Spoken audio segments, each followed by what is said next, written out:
You know, as a police officer, I'm compelled to make this video.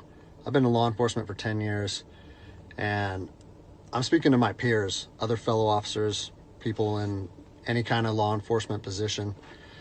I've seen officers nationwide enforcing tyrannical orders against the people, and I'm hoping it's the minority of officers, but I'm not sure anymore, because every time I turn on the television, every time I look to the internet, I'm seeing people arrested or cited for going to church, for traveling on the roadways, for going surfing, opening their businesses, going to the park with their families, or doing nails out of their own house, using their own house as a place of business, and having undercover agents go there and arrest them and charge them with what? With a crime? I don't know what crime people are committing by doing nails in their own house, but we're seeing this more and more and more, and we need to start looking at ourselves as officers and thinking, is what I'm doing right? Now, I want to remind you that regardless of where you stand on the coronavirus, we don't have the authority to do those things to people just because a mayor or a governor tells you otherwise. I don't care if it's your sergeant or your chief of police. We don't get to violate people's constitutional rights because somebody in our chain of command tells us otherwise. It's not how this country works. Those are de facto arrests.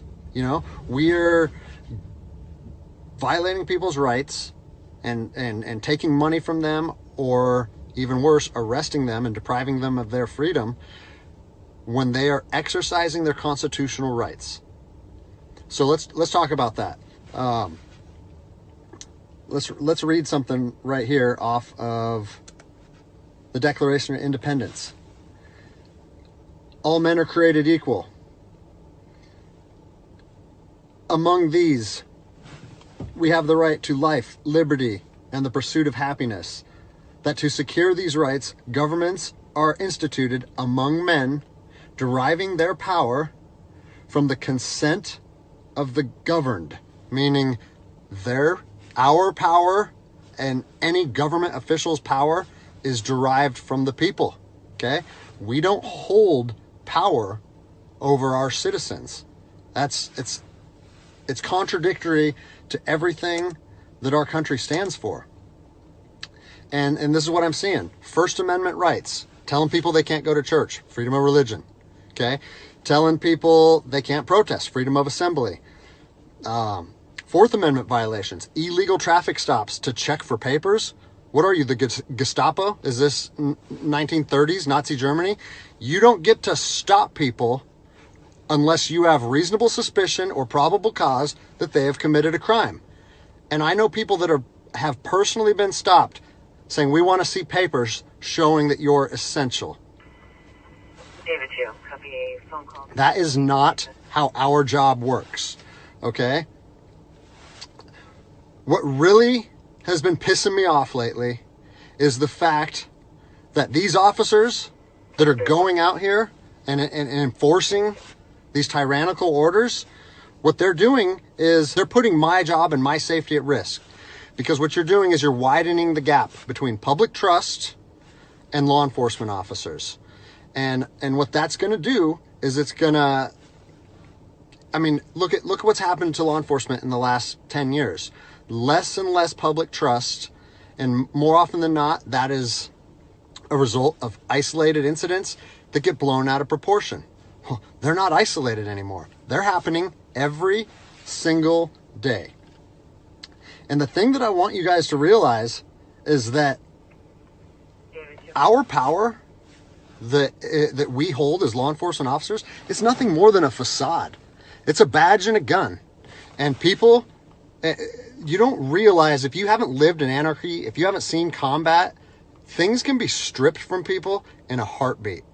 And that's what I'm afraid of. I'm afraid that these actions are going to wake a sleeping giant, i.e. the American people, okay? They are going to be put in a position where they won't have their rights trampled anymore. And us as law enforcement officers, we'll have our ability to enforce the law stripped from us in about 10 minutes. Okay? I think what is going to happen if this continues is we're going to see bloodshed in the streets. Okay? I don't want to see bloodshed in the streets on either side of this coin. I don't want to see fellow officers get injured or killed, and I certainly don't want to see citizens get injured or killed. And I promise you, most of you out there doing these tyrannical acts against our citizens, you're not ready for combat. You're not mentally or physically ready for combat in the first place. I promise you, you don't want to go through that, and I hope I never have to go through that again. You don't get to just say, well, I'm doing this because I was told to do so, or I'm following orders, or I need to keep this job. Guess what? I need to keep this job more than anybody. I have 3 young children. I have 2 houses. Like, I have the same sob story that the rest of you guys have. But my personal choices and my living arrangements, no matter what they are, don't allow me to trample on people's rights. And I don't understand why that concept is so hard for people to understand. Listen, you need to stand up for what's right. You need to, if you're part of a department or an agency that is asking people or asking their officers or their deputies to impose on people's rights and infringe on their freedoms, you need to step up and say, no, that's not me. That's not what I signed up for, and that's going against my oath. And if that costs you your job, so be it. At least you'll be able to look at yourself in the mirror at night. I've already expressed this to my department. And luckily for me, I come from a department that I feel like my chain of command shares my view, but I don't care what department you're part of or what your chain of command thinks. You don't get to trample on people's liberty. And so, as a special operations veteran, I've fought on the streets of Iraq under the U.S. government's guise of freedom. And I'm telling you what, the American people are going to you are going to wake a sleeping giant, and they are going to fight 10 times harder for their freedom on their soil than anything you've ever seen before. And if that's something you're willing to face, then keep trampling on people's rights. But I promise you, the American spirit of defiance is going to rise again, and it's going to be a big problem for our country. So I'll leave you with this, something that I learned as an E-nothing in the Army. No matter what situation you're put in, if you look inside yourself and ask yourself one question, am I doing the right thing? You ask yourself that, you know the answer. And no amount of money or no order or law or anything should be able to make you go against doing the right thing.